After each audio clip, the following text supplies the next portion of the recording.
Good evening, everyone, and welcome to a By the People Media community spotlight with yours truly. And also Roz Minkins will be joining us as soon as she's able. But we have a special community spotlight highlight on a candidate that is running in the Fifth Ward on the south side of Chicago, named Gabriel Piemonte. And good evening, Gabriel. How are you? Good evening, Cynthia. I'm doing well. How are you? I am doing Great to see very you. well. Great to see you as well. And before we get into our conversation, I just want to admonish everybody if they could please like this video, subscribe to By the People Media. We have several that comes on, including more community highlights, also live political actions, and also we have our other scheduled programs such as Rare. And also share this video on your social media platforms, share them on Facebook, the Twitters, Instagram, wherever your social media lives. We would love for you all to be there.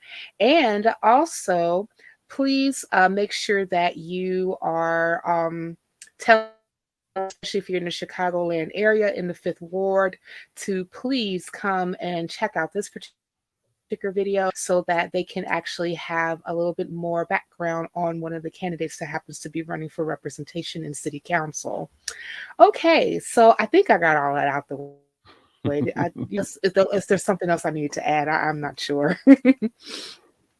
No? Okay, cool. Let's get No, into it's good. I no, I found it thorough.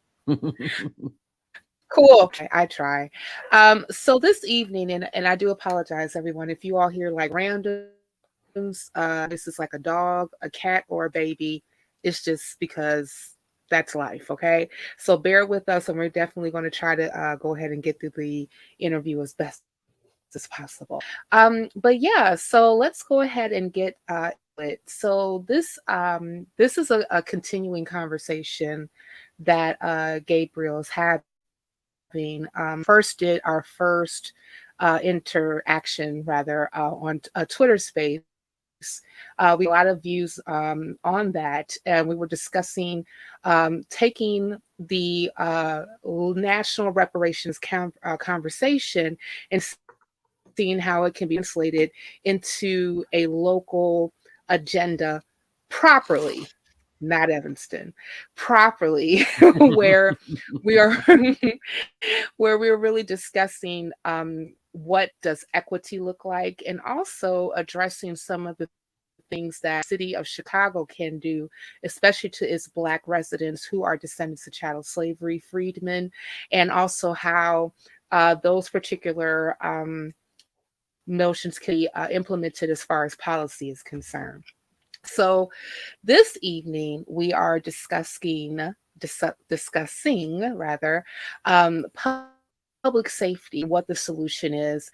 I believe that a lot of times when the national conversation talks about public safety and also crime, we always in here in Chicago especially get the scapegoat, what about Chicago?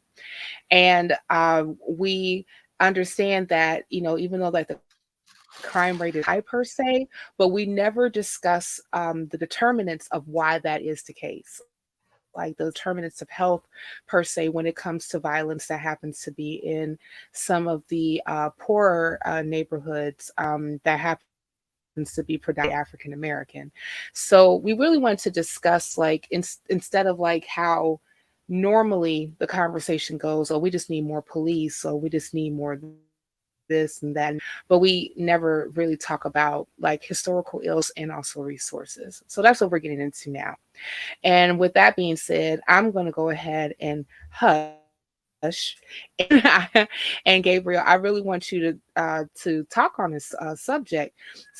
So when we're discussing, what does public safety look like, and especially when we're looking at Chicago in of itself, which is I want to say it's like a microcosm of other municipalities that will be dealing with the same issues that we deal with.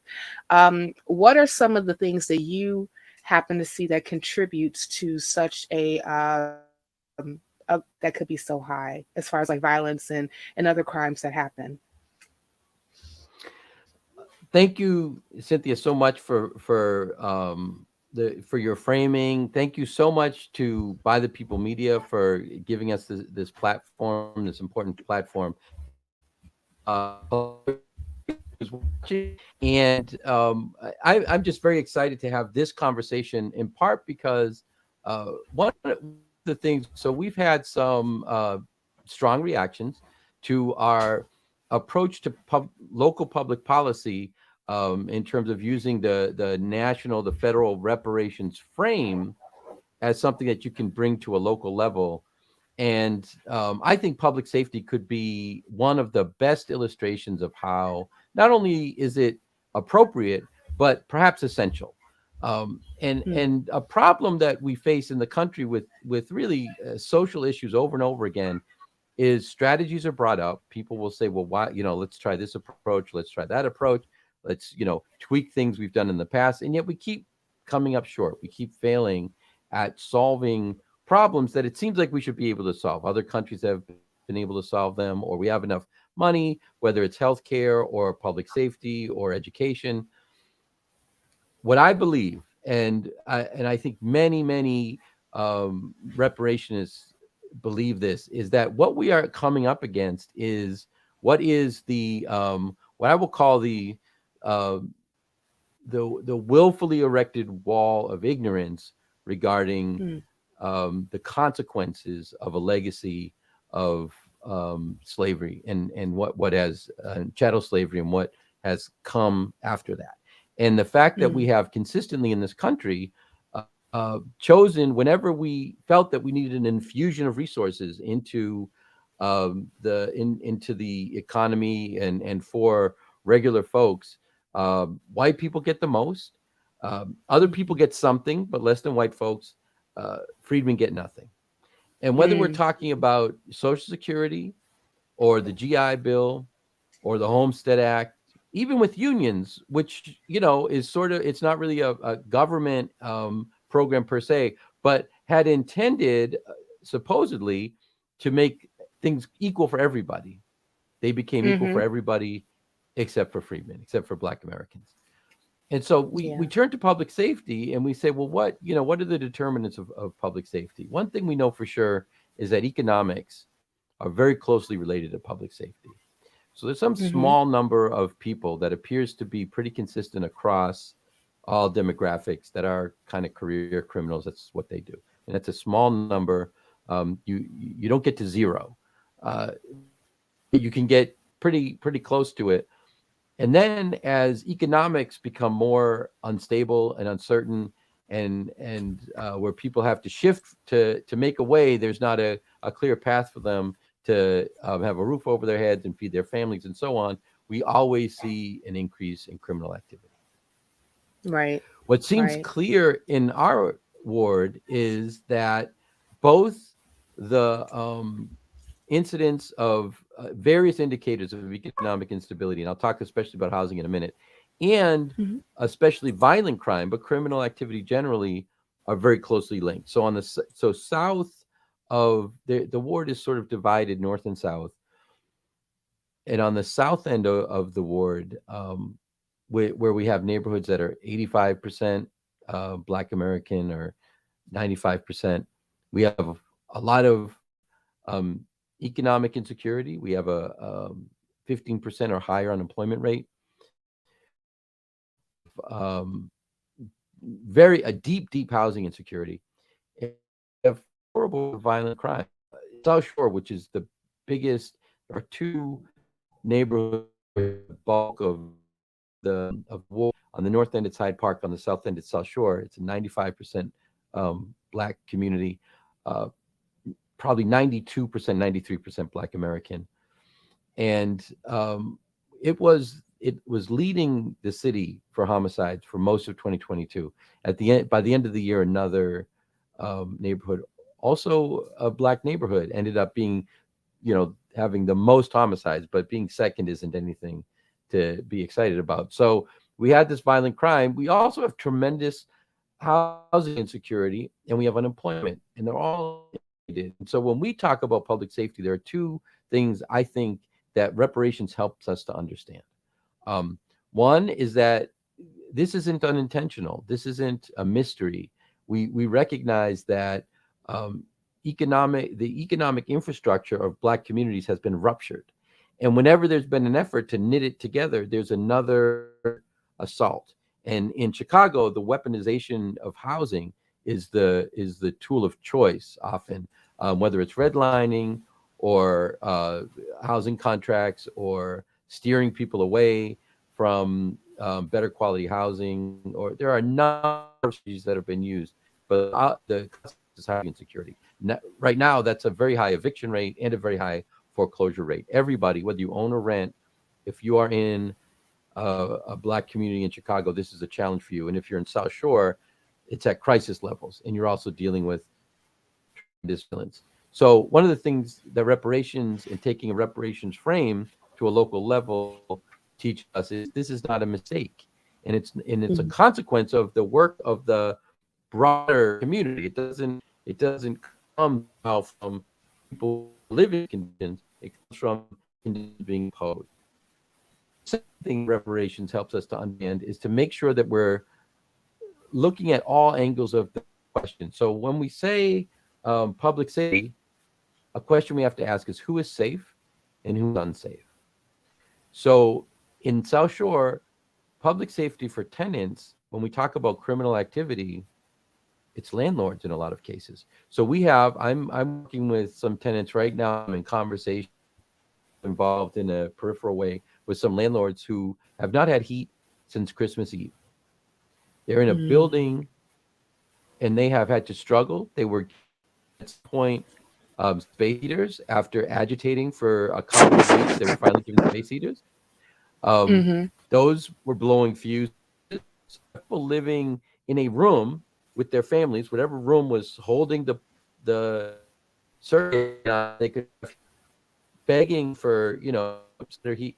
And so you have children who are sick, elders who are sick as a result of these freezing cold conditions. They've been shuttled back and forth more recently from a hotel. They're being showed other housing units in substandard. This is criminal activity. What I'm describing to you is active criminal activity. And the perpetrators are wealthy people, and the Mm-hmm. people who are being victimized are people in the neighborhood. So when we talk about public safety, I want to talk about making sure that when police do show up, they act right, and all of the stuff around. It's an important conversation. But let's really have the conversation. And this is what reparations does. It illuminates the vantage point so that you don't say, okay, the problem when we're not safe is that there are some people who are committing violent crimes on the street, and we have to, do something about punishing those people. This very kind of two-dimensional approach that never gets to the root cause. So there's always crime. So there are always reasons to increase police budgets, and there are always reasons to become more punitive against people in that community. But we say, what are all of the? How did we get here? And you go Mm-hmm. back to that same history that makes a case for federal reparations, and you see in the same way that people have been robbed of opportunities that other, especially white Americans, have had, that people have been robbed of opportunities to live safely and peacefully.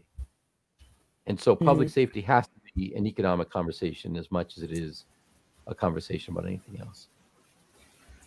Yeah, I really agree with that. I mean, and I was trying to do like a a quick overview or breakdown of like the budget specifically for the city of Chicago in 2022, Mm,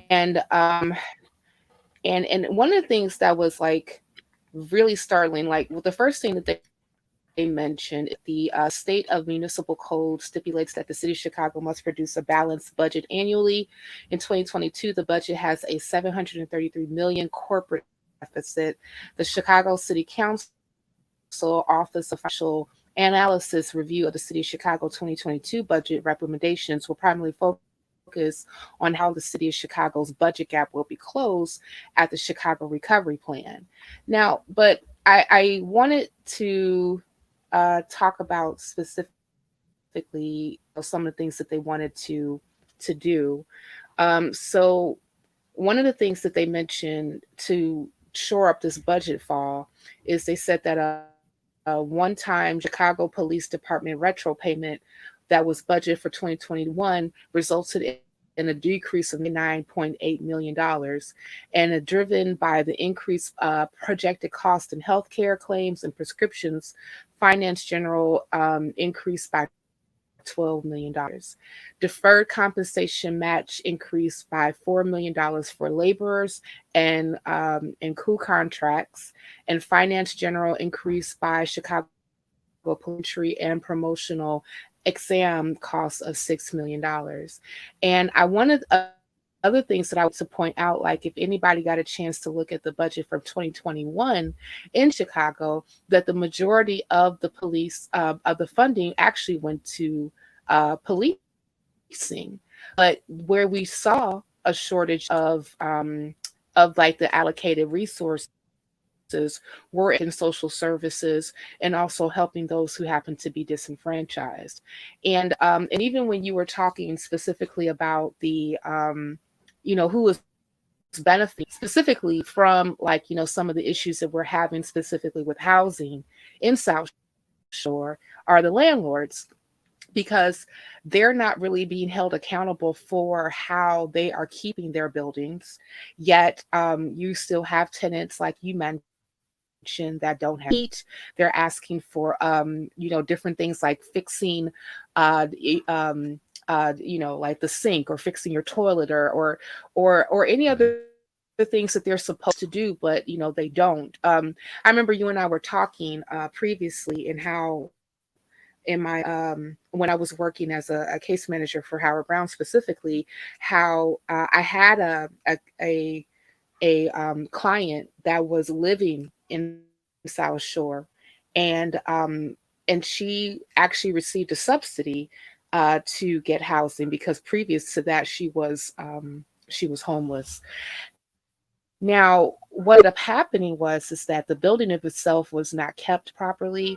The airways of the radio, the walkways rather, like going from the building to the garbage can, was like littered with garbage. It had a bunch of flies that was on there. It took them forever just to fix like some of the minute things.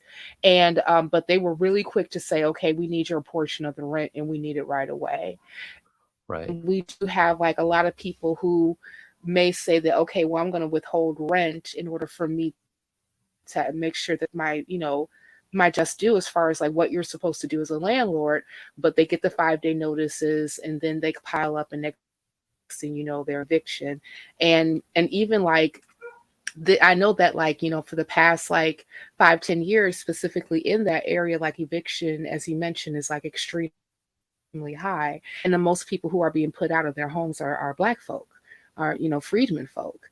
And because the reason being is that even though like contract buying and also redlining per se is illegal, it is still being practiced in some shapes or forms That's right. on the city level. And also, I'm pretty sure that these stories could be replicated in other cities and townships as well, where there's a high concentration of freedmen.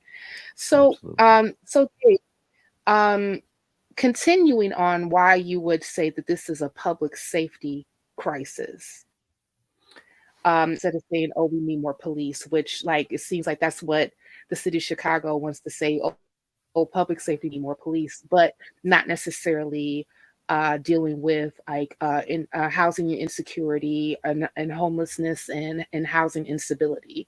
So Right.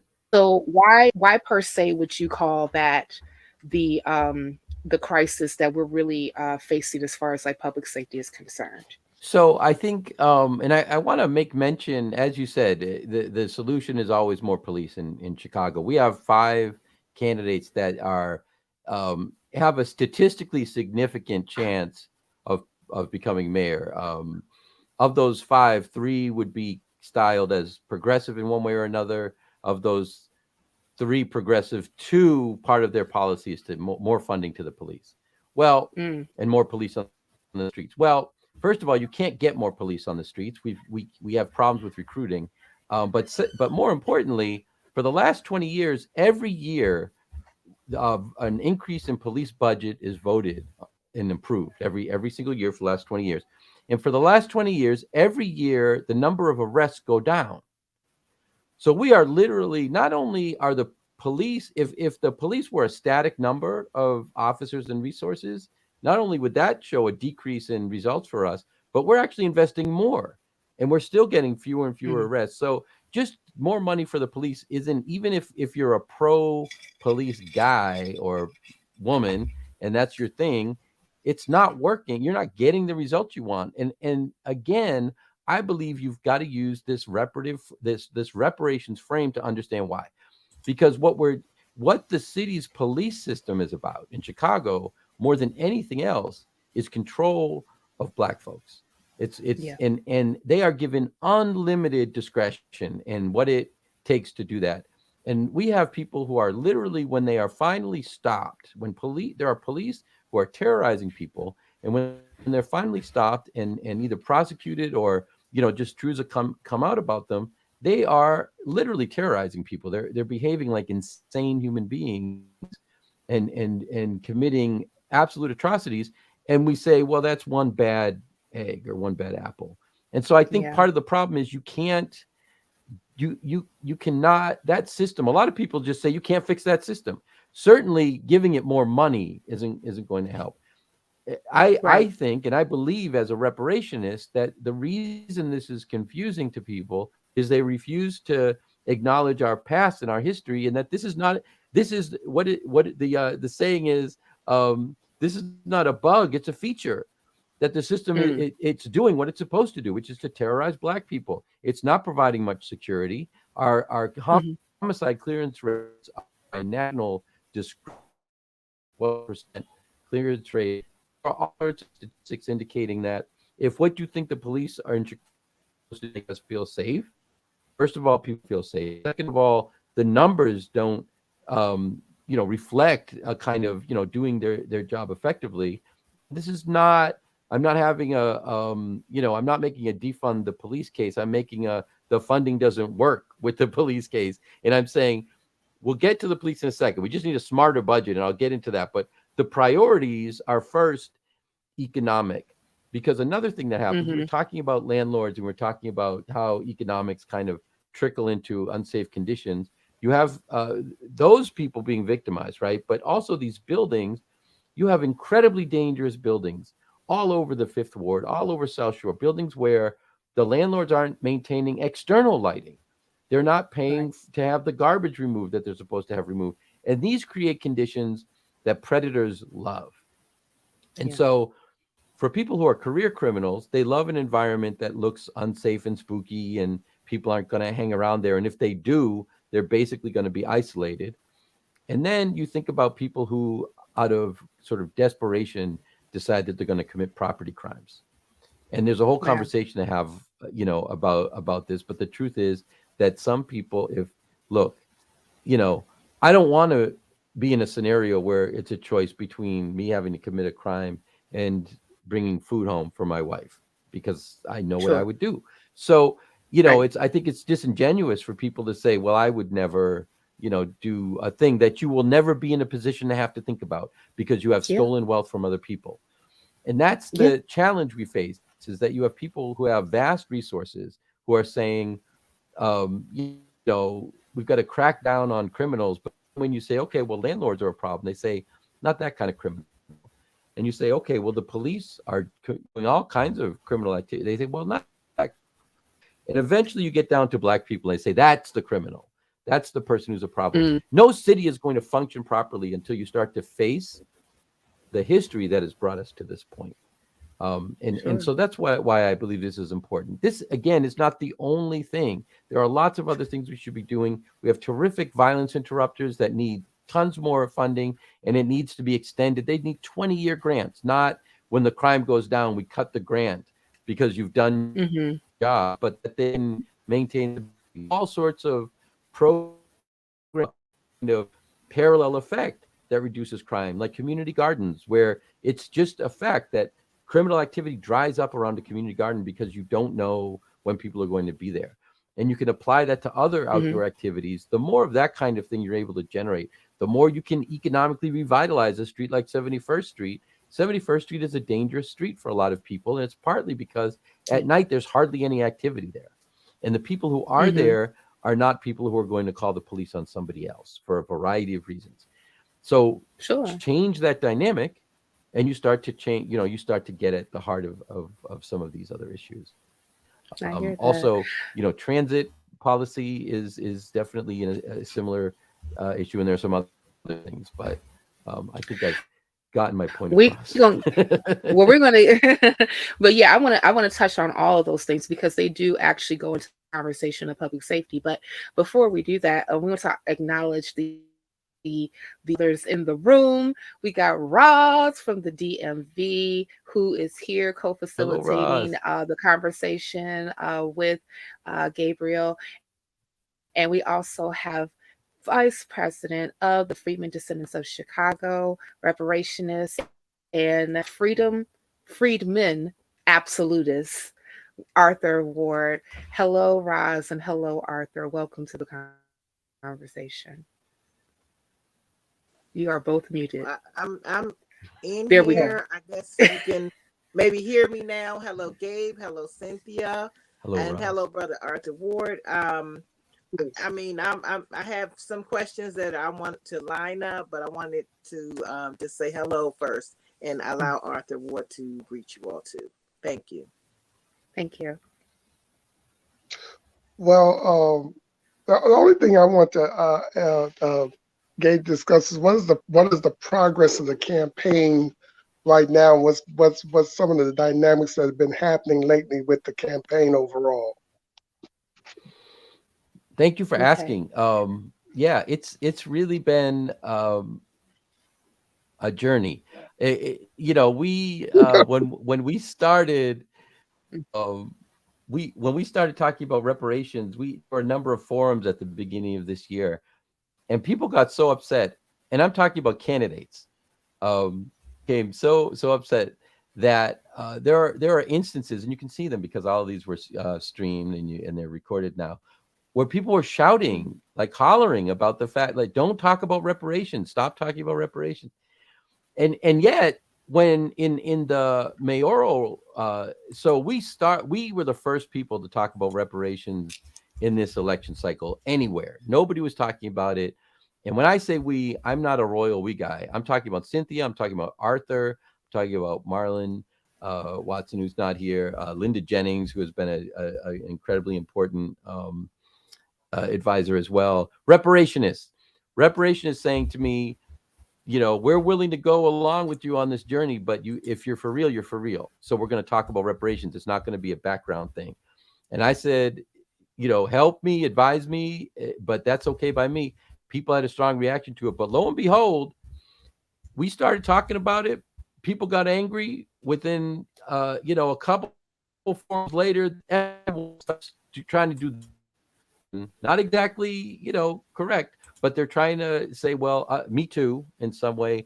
And then on the last Hmm. couple of mayoral forums, now they're being asked about reparations. So Yeah. in terms of the impact, we're kind of doing two things at the same time. Um, and I think they're both going well. One is we really wanted to demonstrate that doing a local campaign with a reparations framework, we are not saying that reparations is local, and we're not calling anything we're doing reparations, any local work reparations. It's reparative justice using the federal reparations framework. And we're very clear about that. In doing that, we are triggering consequences throughout the city. And now all of the candidates for the mayor have had to talk about their position on reparations. And I attribute that directly to the influence of people like Arthur and Marlon and Cynthia in helping me to do this in the way that will aggravate as many people as possible, but in a good way. Just kind of shake them up. The campaign itself, it's amazing. We have people from all over the country, phone banking, reparations from all over the country helping us.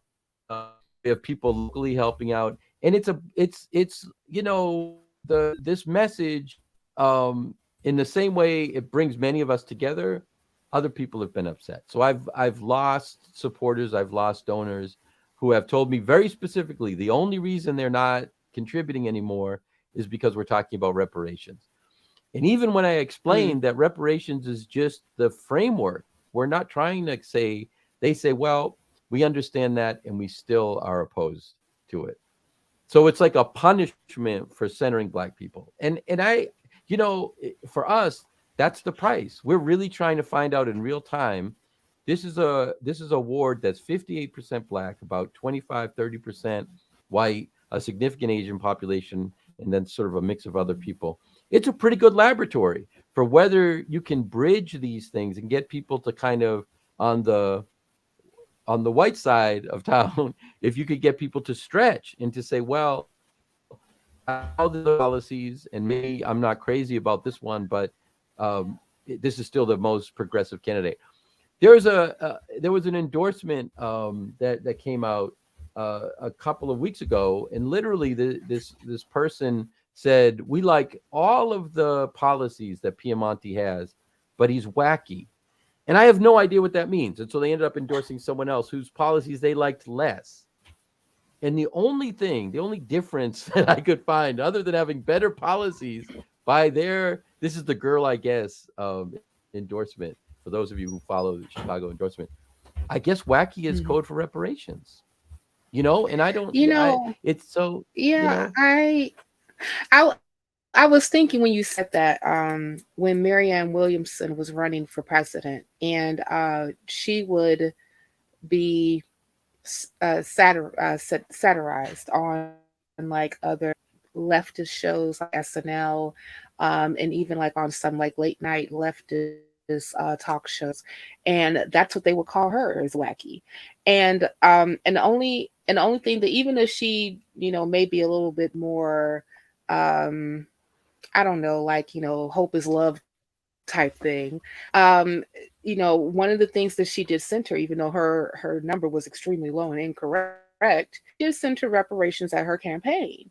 And it seems like that this is an issue that we would have with people who happen to be running, who who are white per se, who happen to center Black folks in their campaign, like, almost like telling you, or that's a dog whistle saying that when you center Black people at your campaign, then you are basically committing political suicide. But I think that I would like for you to comment on this a bit more, and then I would like to Roz to ask a couple questions. Is when you were talking about like some of the people who were saying that they like your policies, but you happen to be wacky, and then so I'm going to go ahead and endorse somebody less with policies that I don't particularly care for, but you're not considered wacky because I guess you're not a reparationist or whatever. But I wonder if you were able to talk to white people specifically about if you actually censor Black people and happen to work on social and economic policies that would bring them to be, how this is actually essentially a good thing for you too.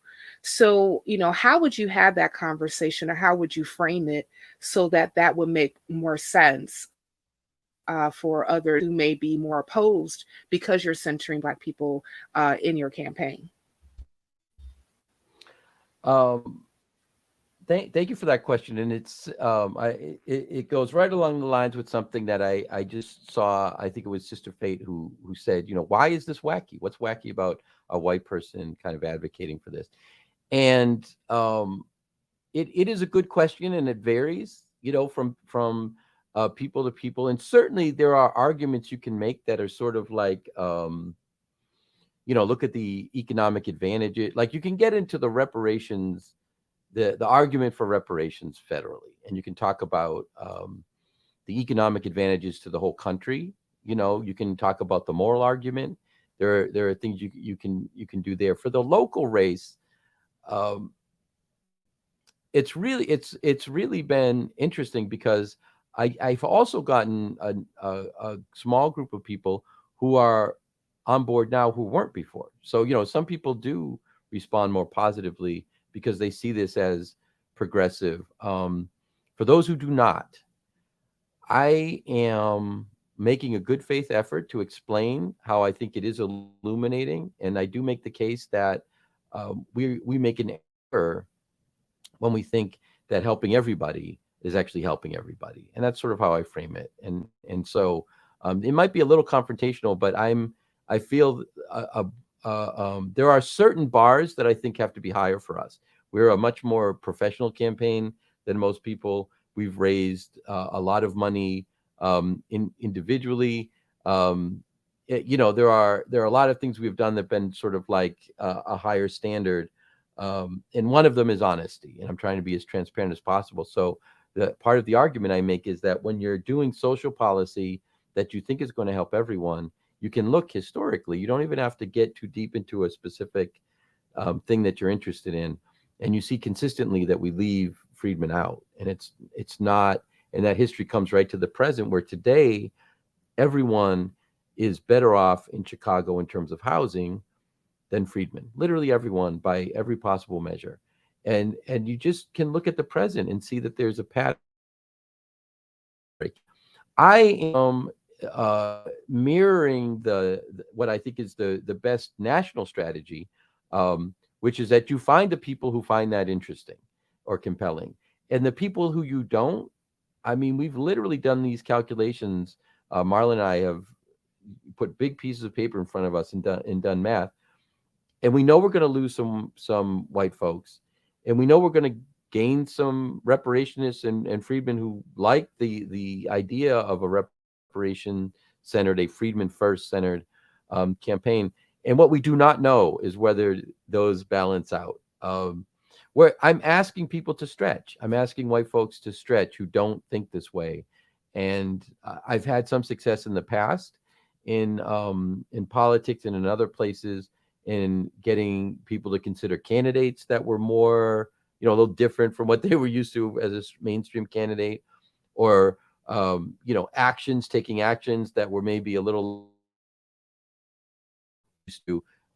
And so, we're trying it again. And there's at some point, there's a sort of a leap of faith for some people that you're asking. If they're not persuaded, then you say, you've got to make a leap of faith. There was a good observation made. I'm not catching everybody's names, but this idea that some people are just comfortable with freedmen as a bottom caste. And that, to me, there's no question whatsoever. I mean, this has kind of become a tired cliche, but the matrix kind of metaphor is very useful for thinking about white people and these issues, with maybe the difference being that when you start to unplug a white person from the matrix, a lot of times they'll plug themselves back in. And so even when they get a glimpse of what really is, they're like that one guy in the movie who says, I just want the fantasy. I don't want to know what's actually real. But we just need the numbers. And so what we're hoping is that locally we've got the numbers to get to success, and then success allows us to build in a bunch of different ways. But no matter what, we're just going to keep charging forward, and we will have supporters. We have people who have already taken a leap with me, who, white folks, not even just in the ward, but it's other kinds of supporters who have understood this. In December, it's funny you brought up Marianne Williamson. I had dinner with her in December. I have a friend who's friends with Marianne Williamson, and I asked her. I said, I'm running again. I'm going to do this run again. I ran in 2019, and I want your help, and I want to explain to you what I'm trying to do. And I really laid out very honestly to her what I was doing, and she said, not only will I support you, but I'm having Marianne Williamson over for dinner, and I want you to come. And so you just don't know. It's a little surreal because of where you end up. I actually talked to someone else a couple of nights ago who's an old friend who had a conversation with Tom Steyer 4 years ago when he was running. And I said, listen, do you still have Tom's cell phone number? And she said, let me dig and find out. If we can get a hold of him too, we're getting a hold of him. We're getting the band back together. And I think, this is the only way forward. We have to figure out who the white allies are. And we don't need everybody. We don't need a majority. We probably don't need, now I'm getting into Arthur's territory, but we probably don't need 25 or even, 20%. I'm not sure what the number is, but it's a key, a small group of people who are willing to do hard work, and then a somewhat larger group that really just have to kind of let it happen. When the moment comes, they have to just not, run to their congressman and threaten them. And, Yeah. it's where we are. It's you need a critical mass. Yeah. That's what it is. You need that critical mass that can, in some cases, a critical mass of white people that won't let white people, if you know what I mean. So, Perfectly that expressed. critical, That's right.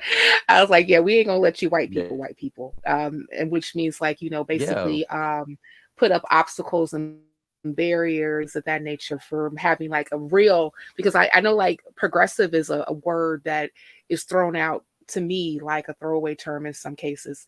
A lot of times people will say I'm progressive, but they just mean that I'm more I'm more left of center than like the average person, not necessarily, because like when you really think about a person that's progressive, you think about a person that's willing to do like the hard as when it comes to what they're caping for as far as policy is concerned, which includes looking at issues like public safety, economics, social standing, and the like, and see who has been the most historically marginalized. Not just say it, but actually be about the That's right. change. And with that, That's right. Roz, come on in, sis, and say the All stuff. right. All right. Thank you, Chicagoans. I'm not a Chicagoan, but I'm going to pose questions regarding public safety for Chicagoans that they may be interested in. And I hope you're ready for me, Gabe. I don't know Okay. if anyone's ever ready for you, Roz, but I'm going to do the best I can. I'm All so right grateful then. to you for this opportunity. Sure, no problem. I wanted to ask you about the smart police budget that you had mentioned on your website. Yes. And right now, with a lot of different major cities, a lot of the police, I guess, offices or the police are going to military surplus and bringing that into the community. I wanted to find out what you thought about that program where police are getting surplus military equipment and bringing it into Ward 5. Yeah. This is a lot of the same sort of issue with the bigger and bigger budgets and the less and less actual policing. Um, unless you're what that military surplus communicates, and I have this discussion when I talk about police in schools too. People will say, well, some schools you are unsafe, you need police, or maybe some parents want police, and I say you're communicating to the kids that they're prisoners. When you have police inside a building monitoring you all day, that's a prison. That's the only place we do that, in a jail or a prison. And so you're telling young people that that's what we think about you. When you bring military equipment into a neighborhood, you're saying it is an occupied territory. And so even if it works, even if there's some benefit, like people so they're not out committing crime, or I don't imagine it makes them a lot of rank style rolling in the street, and that's making you feel less safe. But whatever outcome you may think it's achieving for you, the cost of it is unsupportable. I think also literally because you're Gabe, wasting money, but you can't one make it an one occupied one space. second. Yes. 1 second, Gabe. I apologize. I didn't mean to interrupt, but you were buffering like really badly when you were saying your last few statements. Do you Oh, mind sorry. repeating what you were? Oh, yeah, no worries. I just didn't want like what you were saying to get lost in the sauce. So do you mind repeating what you were saying, Thank you. please? No, no, I'm happy to. And sorry, I'm not. I'm on the south side, and our internet is horrible. It's a whole nother problem, you know. So so I get the kind of school analogy, and what that communicates to police and schools is essentially some, you know, people are looking at schools as prisons.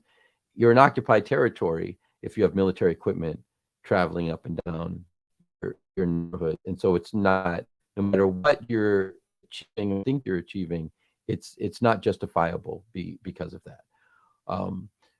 Also don't need. It's not that cops have the wrong tech. It's that police don't go to neighborhoods like the Fifth Ward neighborhoods to help.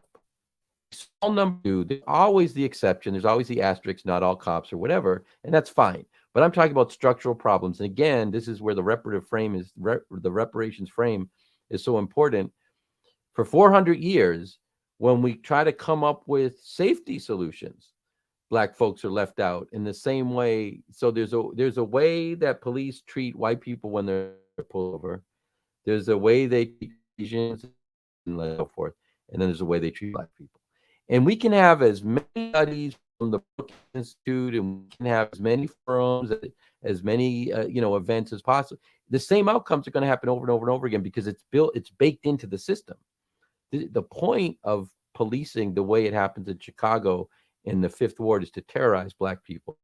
And it happens even at the University of Chicago campus level, where you would think, well, this is the nice part where everyone has money. And the University of Chicago Police, which is one of the largest private police operations in the country, maybe one of the largest in the world. I don't know if that's been proven or not, but I've heard that. But I know I've seen the data, one of the largest in the country, still profile the kids of professors and Nobel Prize winners and deans and presidents, because a Black teenage boy is a Black teenage boy, and they're doing what they're doing, and I say this only to illustrate my point, not in any way agreeing with it. They're doing what they're supposed to do, not in the sense that it's what they ought to do, but it's what they've been taught to do. And what people don't understand about all these training reform ideas, talk to police officers. They will tell you, you can do all the training in the academy you want. They all are told the same thing when they get out of the academy. Okay, you were taught some stuff in there. Now we're going to tell you how it really works. And every cop will tell you that's how it is. We have to radically reimagine policing, and the smart budget piece is tying allocations to performance. And what that has to mean is conflict resolution. What that has to mean is helping people. Like, you don't, if we can't trust you to go to a domestic dispute without potentially doing serious harm or even killing somebody, then why are we giving you money for that work? And this starts to get to a treatment, not trauma thing, which we can, talk about going forward. But some of that shouldn't be the police. But for sure, we need to break the budget down to say, okay, well, what percentage of these calls they're responding to are this kind of scenario where there's a, 5% chance, if it's a Black neighborhood, that they're going to end up assaulting the person who called. Look, if you do that job that poorly for me, I'm not paying you. Like, it's like, if DoorDash shows up at your house without your food, or they ate your food, you're not paying them. You don't just give people money for no reason. It's illogical. And yet these very serious people in their suits and with their people behind them say more money for the police. Well, I said it before, I'll say it again. 20 years of more budgets has led to 20 years of less arrests, more cops doing less every year. How is that smart? It just, even if you love the idea of more policing, we're not getting it by giving them more money. I We had a shouldn't love it. follow-up. Thank you, Gabe, for that. I have a follow-up for you on this. This may be a bit controversial, but hey, it wouldn't be me without it. I wanted to find out, you guys, as far as in Illinois, it's extremely expensive to be a 2A firearm holder in the state of Illinois. It's very expensive. I think it's Yes. like about $300 a year for the permit, or not a year, but $300 for the permit. I believe it's like a 5-year time that it lasts, if I'm not mistaken. And that's not including the cost for taking the course for that. So I wanted to find out along with that. Now we're not, when every time somebody talks about 2A, they're thinking criminals, but I'm talking about law-abiding citizens Right. who are trying to protect themselves from criminals and being overrun by criminals that may try to attack them. Right. And how is that, like, how does that work as far as in Chicago? I mean, like, for me, it seems like the more expensive, because I'm from a 2A area that it's part of it's 2A, part of it's anti-2A. But it seems to me like if the law-abiding citizen, it's harder access, especially in the Black community. If it's a higher cost in order to get a firearm, then you're basically saying that the law-abiding citizens will be overrun by criminals because they know they cannot protect themselves. How does that happen in Chicago? Can you break that down for us? Yeah, absolutely. So the increases in the costs of carrying a firearm are directly related to an increase in interest in neighborhoods like South Shore and Woodlawn among ordinary citizens in having firearms. So the more Black people want to carry guns, the more expensive Illinois has made it to carry guns. And I think that's, do I have to say it's not a coincidence? I mean, that's it. It is very clearly the tension in Illinois is, we say downstate, Chicago. So downstate, which is most of the rest of the state, is overwhelmingly white, and those are 2A people. They love their guns. It's really you go about an hour south of Chicago, and you're basically in the South culturally among white people. And I just like to chime in. I just like to try and say these are facts. Continue. Thank you. Thank you. I've been fact checked by Cynthia McDonald. I'm putting that on my CV. That's as accurate as you get. So what do you do when now the Black folk, because for a while that was a perfectly useful dog whistle in Illinois. You could say gun control and you meant Black people control. Like you could have guns in the South, but control it in Chicago, and people understood what was happening. But there's really been a sea change, I'd say, in the last 15 years. And I think this is part of a national conversation. And I give a lot of people on Twitter credit for this, because there's been some tremendous advocacy on Black Twitter, just saying, hey, give this another look. Not we want to be a militia. You just want to take care of yourself. And if the police aren't doing it, and if we're having more and more of these home invasions, and property thefts are becoming more of a problem, why not have a gun? And I think reluctantly, because I think the culture is, to be at peace with people, but it's such an unsafe place. A place like South Shore, where there's literally shootings in, every day you hear gunshots in South Shore. It's not that it happens a lot, it's that it always happens. And so it makes sense, but they've made it so it's cost prohibitive. So middle class Black folks have guns, and a lot of other people don't, or they get them a different way. And it's a shame that that's the option a lot of people have to resort to, but they're trained. They have the FOID, they have everything legitimate, except it becomes too expensive. So then they say, well, I can't go this way, so I'm just going to go this way. So these are people who have learned how to shoot guns responsibly, but they can't afford the system. I don't understand. It's so complicated, our relationship to weapons. I don't understand why the NRA doesn't just get smarter, because you can jettison the racism and increase your hugely by just saying we're advocating Black folks to have guns, and there would be millions and millions more people on with the NRA. but they continue to blow that other dog whistle. And again, 400 years of this of these patterns. It's a real problem anyway, Ross. And I think probably what we need to do is this is an interesting question that Anna is asking, and I'll get to that in a second. I don't have all the answers, but I have a little bit. I wonder if it doesn't make sense to have a fund, and I think you could get the NRA to partly, to partly support that, where you underwrite those for Black folks in the ward. So you create a fund that has $1 million in it, and you want your credentials to be able to carry a firearm, and there's a grant that just pays for it for you. To me, that's a reasonable way to deal with it. I don't like guns. They make me nervous, and also I have a temper. But I think guns are one of those things where you don't have a right to tell somebody else, especially white people do not have a right to say anything to Black people about what's going to make them more safe.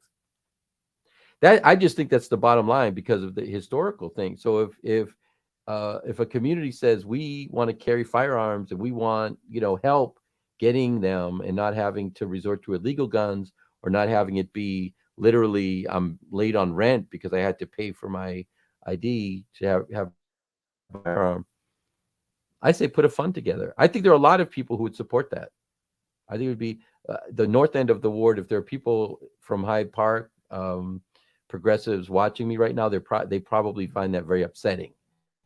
And I'm not trying to upset anyone, but yeah, thank you, Gabe, for that answer. I think one of the things to really remind people about is we're not talking about empowering criminals. We're talking about empowering the law-abiding citizen. You're working, you've earned everything you're working for. You want to be safe in your home. You want to be safe when you're getting in your car. You want to be safe. You can't ride public transportation. I believe that if it's the FOID, and I mean I'm drawing from my memory as far as the laws that are there. But we're talking about empowering the law-abiding citizen to be safe, and even in their own home, or if they're going to the store or something like that. So they're not walking targets. We're not talking about empowering a criminal. So I need for people to understand my question, and I thank you for your answer. To follow up on that, and one of the things that really stops people from being a criminal is you have in your plan also about the employment and jobs. If people have great jobs that are, more than meeting the living wage standards, then they're less apt to be able to go out here and even commit crimes because they're thinking, wait a minute, I got a great job with benefits and I'm able to afford and buy extra things for my family and support myself. So can you speak to that even more as far as what your plan is? Yeah, I'd be happy to. Because this is something we've done sort of a deep dive in compared to what you would normally get in a municipal campaign. But we have a plan so the main arterial street on the south of the ward is 71st Street. And this is a street, I mean, you really can do an analysis, and I have done one, and it's a street that 25 years ago was black owned. If you wanted to talk to somebody about a storefront, you could look up the deed and you could walk to their house because all the owners of all of the commercial properties their homes were in the house. 15 years ago, it started to be suburban folks, and based on the locations, the addresses, you could infer probably not black, starting to buy up. And now a lot of it is actually either real estate investment trusts or people, a lot of out-of-state investors, basically. And now it's land banked. People aren't doing anything with the spaces, and so it's really inert as a commercial space. We all know you walk down a vibrant retail street and the number of jobs, and especially the number of local jobs that are there, it's a backbone of the local economy. The other thing that's missing now are institutions. And again, this is not by mistake. This is by design. So the local bank, which actually worked to serve a lower income group of people, as well as, providing all the other services, was essentially shut down by the banking regulators for serving people with less that's right. um with fewer resources. And this is the thing to know about banks. Banks are designed, it's not a conspiracy if you can read the regulations. They're designed to not serve regular folks and folks with limited means. That was shut down. There's no health care available on the street, even though the University of Chicago hospitals are 10 blocks north. Again, that's not a coincidence. They're monopolizing. So we need to bring those institutions in. Cut to the chase.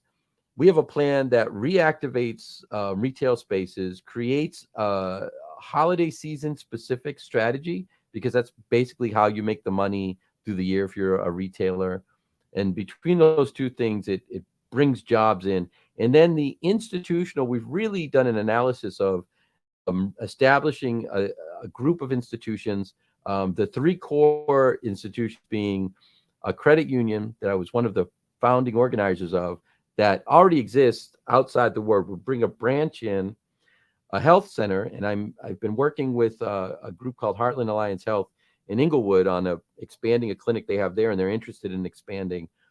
They're my first choice, but I definitely have a second and third choice. So bring a health center and a Freedmen's Bureau. We'll be the first Freedmen's Bureau in modern history in Chicago on 71st Street. And there are a couple of supporting institutions in addition to that, and it comes to about $4.57 million of salaries on the street, 64 jobs in 5 institutions, ranging from $35,000 a year to $200,000 a year. And this is a very specific sort of plan, and this is the kind of thing you need. So when you say to people, don't commit crimes, get a job instead, that's a ridiculous thing to say, because if people could find work, they'd be working. But if you create a kind of tableau, so the retail spaces, without going into too much detail, we've got a vision for the retail spaces that gives a maximum flexibility to people who might have limited means but are very creative, which describes a huge percentage of the population in our ward, so that you're really creating experiences as opposed to buying inventory. We have a strategy that allows you access to inventory, and you just create a space and you use your networks, because those are the things that people with limited resources still have. Those are the resources that a lot of folks have. They have relationships with people, and then there are lots and lots of creative people that can just create a cool space. So imagine being able to employ people just with those skills, and you're dealing with actually meeting people where they are. You've got institutions that include a financial institution that does micro lending. So if you don't have to worry about inventory, and you've got a place on the street that'll loan you $500 for some chairs and paint and whatever else you need in the space, you can start to see how this becomes employment for a lot of people. It is not a stretch to say you could get 300-400 people working on the street within the first year. This is what I believe. A lot of the challenges that we have when economics, when we have bad economic times and people start to commit property crimes, it's because a lot of people do a rational analysis of the economy, and they say, oh, we're being shut out. There's actually not a path forward for us. I'm listening to the politicians. They're saying things that aren't really meaningful. Nothing's going to actually come here. None of the investment that we get in hard economic times ever serve Black communities. There'll be a ribbon cutting on the street, but then somebody from the outside gets a bunch of land that used to belong to Black folks, and now it's a conglomerate, and we're all supposed to thank them. They get a bunch of tax money that used to belong to people in the neighborhood that's been funneled to someone else, and maybe you get some crappy housing at the end, or maybe you don't. Maybe the project doesn't even get done, but there's no benefit. It's the same neighborhood when it's all done. And I call that extractive investment. They call it investment, but in the end, people who aren't from the neighborhood got jobs to do the work. Whatever thing you built is competing with the local stuff that was already there. So you're undermining local folks who had, whether it's retail space or, they bring in a Chipotle, and now the Mexican place down the street closes up. So you get this series of undermining efforts. People rationally say, this is not for me. I'm going to make a different choice. If instead You've got a reparations frame. You open a Freedmen's Bureau. You do that kind of work. We're also talking about land distribution, which I can talk about a little bit because we have a bunch of city-owned land that was taken from Black families over the course of the last 50 years. And we're going to redistribute a bunch of that. Then people are like, this is actually an economic plan for us. This isn't some abstract thing or something that's not going to benefit us. People are not stupid. They're smart. And so when you try to con them, they make decisions based on hearing lies. But if you have a plan that makes sense to them, they make different decisions. And crime goes down. Indeed. I had Indeed. another Yeah. kind of follow-up question. Oh, go ahead, Roz. Go I ahead, wanted Roz. to Yeah. find out as far as you're from Chicago, you're in Chicago, you know that Fifth Ward, right? Or am I saying it right? Fifth Ward or Ward 5? Yes, How do you guys say ma'am. it? No, you're saying it right. Okay. Fifth Ward is Okay. right. Yeah, So it's Fifth Ward. what Yeah. what as far as job training program for people that say they they're down on, like, a lot of Black Americans in that area do need the help, they need the services, but they really want to be able to progress and do, but they may not, say, plumbing, electricity, if they're not in high school age, or but they want to be able to do and be trained and, say, be an electrician or plumber or construction. What about programs like that you're going to incorporate into what you're doing in order to be able to help them be able to obtain these progressive and higher income, jobs, or even culinary, Yeah. learn how to cook and be a chef or a baker.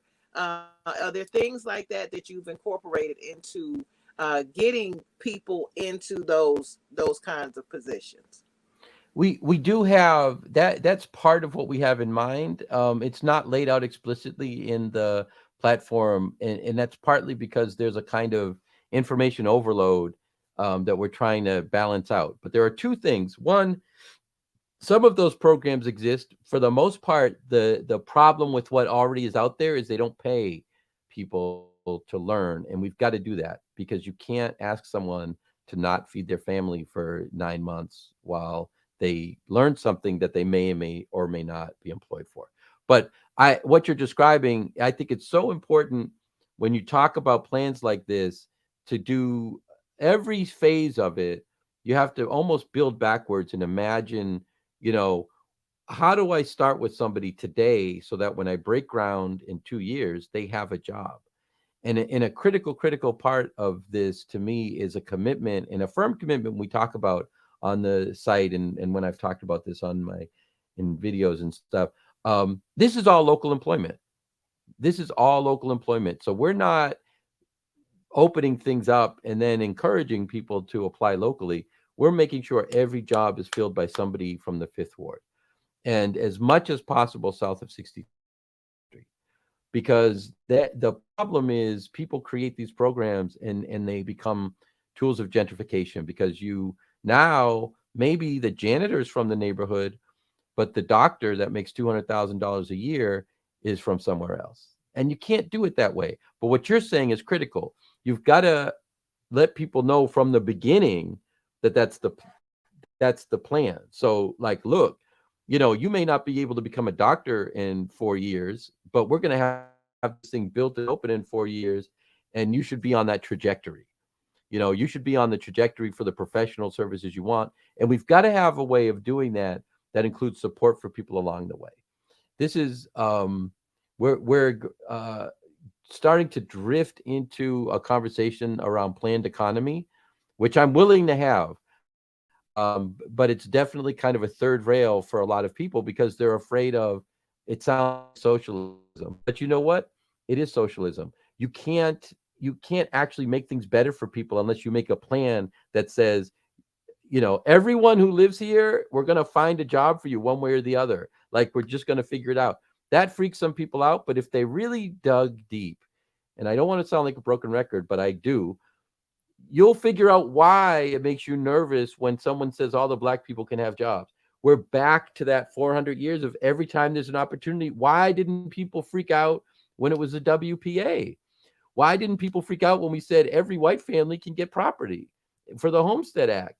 Why was everyone coming back from World War II able to get a college education as long as they were white people? Like free is fine until you say free in the Fifth Ward, and then all of a sudden you're, I'm Chiang Kai-shek or something.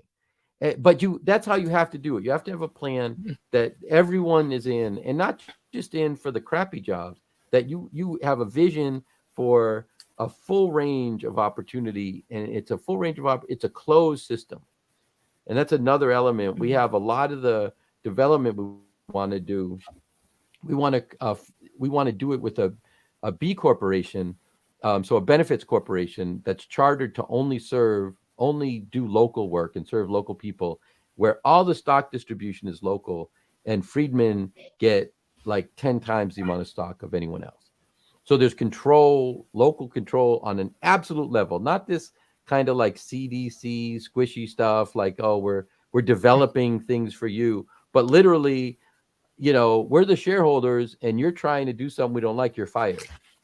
So it's absolute control, and it's a closed system, so that somebody is building one of these institutions, the development for it, people have real control over how that's happening and complete access to the numbers. So there's no chance for me to say all this nice stuff and then have some backroom deal that at the end of it, it's like, what happened? We want to create absolute control over this, because the purpose of this project is, to get me elected, like most immediately, but to create economic and political infrastructure for the community that is autonomous, that doesn't depend on me or anybody else, to perpetuate an independent, flourishing economic system that can also be politically impactful, because we've got to get to DC before we're done, because Arthur wants a vacation in Washington, D.C., so he can make people pass the reparations bill we're trying to pass. No, we need to be lobbying. Like the ultimate goal, we need everyone flourishing economically,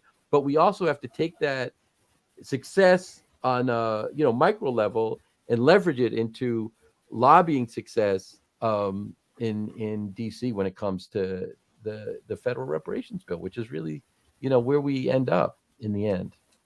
Or else we're just making something nice that will last as long as we're all around.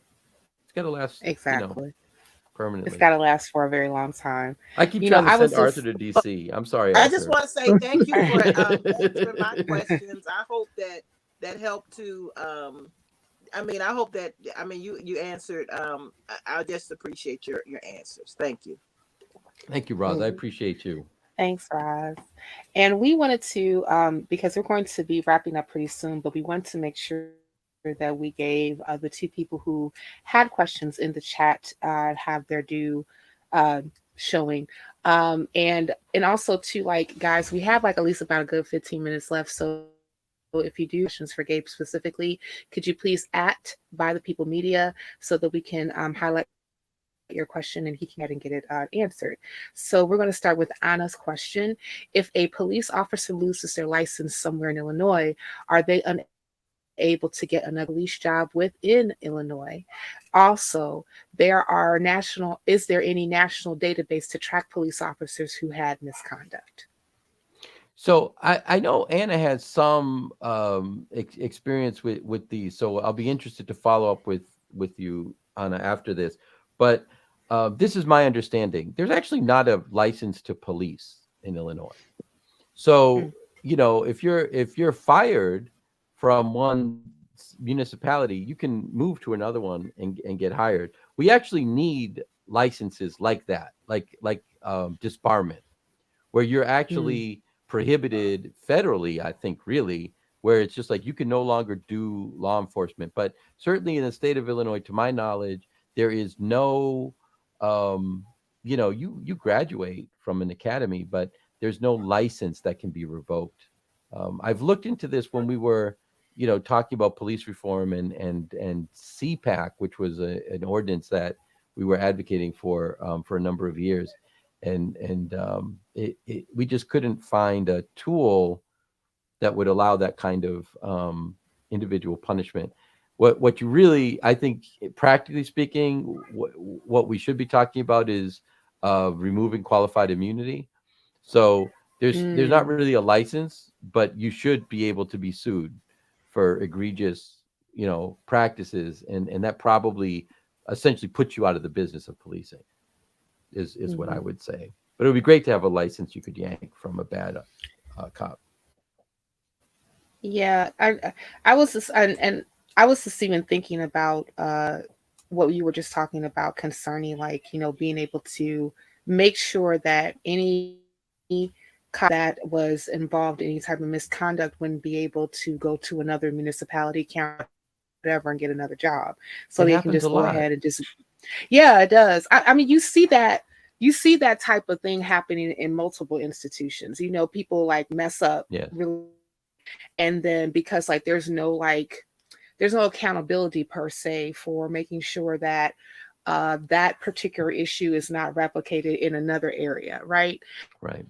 So having, and I agree, like qualified immunity needs to like run out the door. And also I to even chime in specifically when you were talking earlier about, like, well, you can train all you want, but we're still going to have the same issue. And the reason being is because it's the culture of the police. It's not just like That's they don't right. know how to shoot, they don't know how to do this, that, and the third. It's just that this is the culture of the police. They're I doing mean, what we they're saw supposed to that. do. Yeah, we saw it with what happened with the young man in Memphis, Tyree. I think, if I'm That's not right. mistaken. I mean, like, one person, I'll be like, former sheriff of Milwaukee, Sheriff Clark, get on Fox News and say that, oh, this is black on black crime. I said, how is that black on black crime when all the black men who beat this man up is the police? Right. This is not a crime. I mean, it's a per se because, of course, he lost his life, but they felt that they weren't in the right because they are law enforcement. Okay, Right. so this is not a black on crime thing. This is a problem with the culture of the police and how they actually police black bodies. Right. So speaking of that, I'll go to Maria's question. Uh, what about a centralized police training center for the entire U.S., similar to FBI training? This would entail de-escalation training, a 4-year university degree, and a mandatory psych evaluation, etc. What are your thoughts on that, Gabe? It's a great idea. And unfortunately, I think there are well trained police and the force. Once they get in, it's a corrosive influence, and that's really the challenge. Now, there are people who end up going into the police force for the wrong reasons, and there's we hear those scenarios, and they're kind of rogue cops, but really the efficacy of an idea like this, the extent to which you kind of think of it optimistically or pessimistically depends a little bit on whether you believe the system is fixable. And I think Mm, um, until okay, this to me is a fundamental problem. If we don't see each other as human beings, then the people who take that to the greatest extreme are going to continue to behave in this way. And so we're not just talking about police, we're also talking about school shooters, we're also talking about child abusers. And all of that traces back to the same thing. We don't have empathy for each other because in our culture it is communicated that some people are less than other people. And that kind of an idea is wildfire. You can't control it and just make it about black and white stuff, although that is overwhelmingly how it manifests. But people will take that, and that's why some white boy, I mean, not, and I'm not trying to be, a white youth, male youth, will use that frame of mind and shoot a girl who snubbed him and didn't want to go on a date with him in the school, and then keep shooting, or the kids who were bullying him at school because they were taught that other people aren't as important as we are. And mm, even if the intent is to replicate a specific anti-black culture, it just replicates the idea some people aren't as important as other people. And so you've got that in a culture, and you have policing in a culture, and you're never going to get a different result. So I hate to always say reparations has to come first, but reparations has to come first, because America does not change its mind until America changes its money. When you make the economic formula change and you make people conscious, that's how America works. When you make something cost money, we think differently about it. When you make the economic formula different, we think differently about it. We don't have like folk dances around fires or whatever as a culture. Like there's no culture. The culture that was here was wiped out and is still extant in, in First Nation, reservations, but most of us have no relationship to that. So literally the culture we have is money. Yes. And that's, that's what we all have in common. And then there are subcultures, of course, like mine. I have an Italian American subculture. There are a variety. There are obviously a huge variety of Black American subcultures. But what we have in common, and what the mainstream culture is, most importantly, the mainstream white culture that kind of dominates stuff, is about cash on the barrel. Yeah. You got to change the money to change the mind. You ain't saying nothing but a word, because that's the truth. Rufus, ain't nobody named Rufus on this platform, but I just had to say that. This the truth is Rufus. No, and I mean, and if we just, but I think it's appropriate to say that, and we're going to be wrapping up pretty soon, because the founding of America was all about capital. It was all about cash. Yes. You even about like whole revolt that the colonists had against the crown was because of the way that they were being taxed, and they felt like the crown was extorting them, and they wanted to be able to control their own devices when it came to the capital that they owned. And I do apologize, that's the dog doing thing again. Real life. So this is life. So so like we ingrained that in the culture, like how we operate as a nation. It's all about what you do with your money. I mean, even when it comes to what's going to get done and what's not going to get done at the federal level, all depends on where the budget money is going to be allocated in order for that said thing to get done. So, all these different things that we're talking about, as far as like how we can reimagine public safety, what some of the solutions can be, is going to take capital in order for that to get done. I mean, even if we're talking about like changing the culture of the police, that's going to definitely take how we fund those particular institutions going forward. That's going to change the culture. I mean, even like when we're talking about the issues specifically that Black freedmen face, it's going to be about how our money shows up. It's going to change our social standing, our economic standing, and even how we are treated in this nation. When we started, we were the commodity. Our ancestors were the commodity, and that sentiment in of itself has never changed. Even though we may have laws to say slavery is not over. Slavery is over, except if you create it, if you actually became a criminal. And so these are different things that we have to definitely face head on and say, like, again, like if you want to change America, you got to change America's money. And it's the same thing with the Fifth Ward. If you want to change the Fifth Ward's face, especially when you look at South Shore, you got to change the money. And the people who are continuously benefiting from South Shore specifically being a depressed area, you have to change who has the money.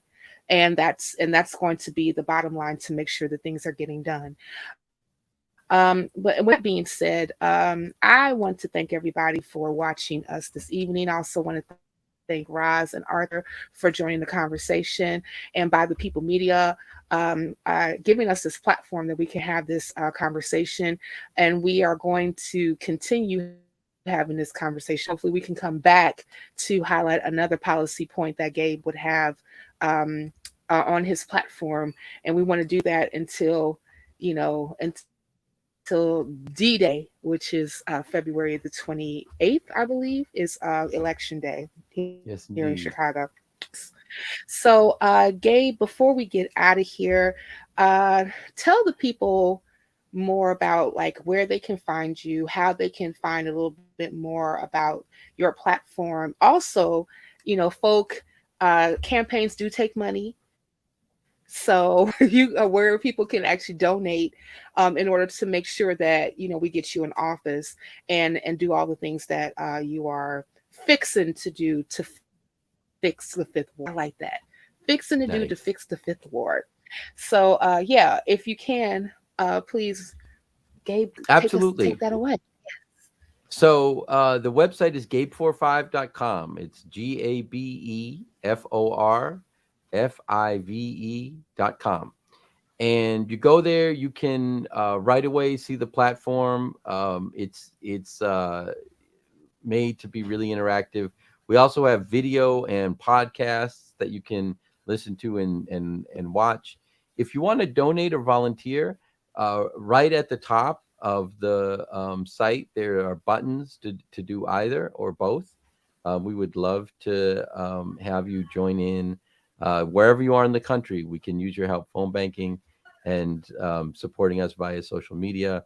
And money all over the country still spends the same too. So your donations would be very much appreciated. We're educating as we canvass, as we campaign, and it's making a difference. So your money will not go to waste. You can see our policing and our public safety platform planks in those buttons, those platform buttons, along with a whole bunch of other elements. And there's actually a opportunity for you to add ideas if you have. There's a button there that you can just put suggestions um, straight in. We have about 3 weeks to go. So it's been incredible. I couldn't have done it without Cynthia and Arthur and the other folks I mentioned. I'm so grateful to Roz and everybody who's lent us a hand. I hope we're able to make an impact across the country with this example of how to do local reparations right in Evanston, not pretending that you're something you're not. So we've got local policy. It's reparative. It's bring a measure of justice to people in here in Chicago. It's not reparations, but that's okay. There's got to we're going to be part of the movement too. Go to that gabe45.com, click on donate or volunteer or both. You can also just sign up for the newsletter by going into that Be Informed box that you can see here right underneath. And it's, on the phone, it looks a little different, but it's basically all in the same order. I think that's mostly it. Cynthia, you're terrific to have conversations with. I'm so grateful to you. Oh, we should mention five Freedmen, right? As long as we're here. Five It's Freedmen and the open house. and the open house. Yeah. Yes. We should mention both of those. So mention those. Someone should say something. Yes, so someone should say something. Yeah, five freedmen is basically getting five freedmen together in your area and reading and studying the book From Here to Equality. You can actually go to five freedmen. I believe it's fivefreedmen.com. Is that what it is? Fivefreedmen.com. Yes. And they don't have to be freedmen. They can be Just anybody. five Five folk. friends. Five Yes, folk. five Yeah. friends, five folk, five people who can read. Just get them together. Let's read From Here to Equality and other books about reparations, because it's so important for us to actually be politically educated, and especially be educated about the issue that we are all fighting for to happen in our lifetime. I want reparations to pop up before I draw my last breath. I want to make sure that not only myself but also generations after me are taken care of, and that's what our legacy can be to our children. So yeah, fivefreedmen.com. You guys check that out, and also the open house. I think, did we say next Yes. Thursday?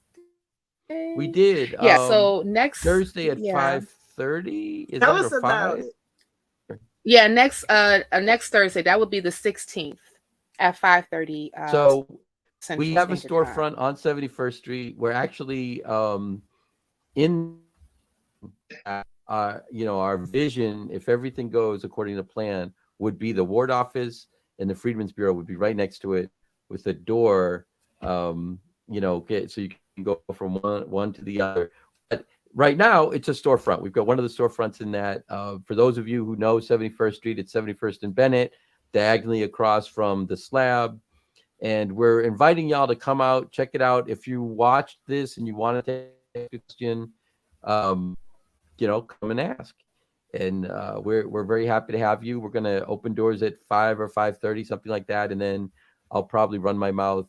As you can tell, I'm not shy doing for at 6 or 6:30 or something like that. And we got a lot of work to do, but it's really an exciting time. It's a really exciting time, and you can also we can also talk about what everyone's vision is for the word and for freedmen communities everywhere. Exactly. Yeah, I'm looking forward to that. Hopefully, we can get some people, especially just in the neighborhood, to come out Yep. and be able Cynthia to, said light ask refreshments. I questions. forgot to say that. Yeah, Light light refreshment. refreshments. Yes, we're not going to That replace might your mean dinner, but we'll pizza, make sure that you get a little something. Yeah, just a we'll little, make sure to like a get a little square something or inside two, of you, Chicago like a style square. cut, maybe little tiny. Don't say Cynthia's that giving out around the people who are squares, not from so. Chicago. I'm Oh, giving sorry. Yeah, it's a whole different. Yeah, it's gonna get ugly I now. double as interviewer, waitress, and and so I will be taking tips is what we're saying. Okay. Well, well, guys, thank you again for tuning in. Again, please like this video, subscribe to By the People Media. We are going to be doing hopefully rise like more community spotlights, especially for people who are doing like some good stuff in the neighborhood, in your neighborhood, and making sure that more people who happen to be freedmen first, especially when it comes to politics, are being highlighted, because my goodness, we need to make sure that this policy and this political agenda is forwarded. So until then, guys, just keep on also looking out for Gabriel's website. It also has links to his social media, which will, and also the website will have the announcement with the flyer for the next open house next on the 16th. And hopefully, I believe that we can possibly be here next Tuesday, guys. What say you? Sure, let's do it. Let's do it. Why Yay! not? Yes, Oh, wonderful. next Tuesday at 7 p.m. Highlighting another policy platform point to review, and please make sure here invite folks so that they can come in and ask questions and talk and be informed when it comes to Gabe's political agenda. And with that said, everyone, all minds clear. Roz and Arthur, did you have like a final thought that you wanted to douse on to the people before we roll out of here? I did. I wanted to Yeah. make sure that everybody that sees this shares it with your family and friends, because if they're in Chicago, Fifth Ward, they do need to understand who Gabriel is. I think I asked him. We did not plan any of my questions. These were totally something off the cuff, and I enjoyed how he was able to handle the questions, and I hope you did also. So just share it out to all your Chicago friends and family, and let them know. Thank you. Thank you. Yes, please do share it out, and we need a big dousing of money and phone banking. In that Yes. order, like he, And that, yeah, in that order. Seriously, we need it, and both are up. Like we phone banking and also donations are open for right. business. they are open for Right. business. Go to the website, register for the phone banking, and there's a donate button. Leave some money. Yes, because campaigns take money. Yes, they do. Votes and money. Right. Money and votes. And sometimes they're simultaneously. Indeed. So In Chicago. in Chicago, definitely they run simultaneously. Well, again, thanks guys for tuning in. We'll see you next week, same bat time, same bat channel, but no one will be dressing like Batman. Until then, have a good evening. Bye Thank you. everybody. Bye.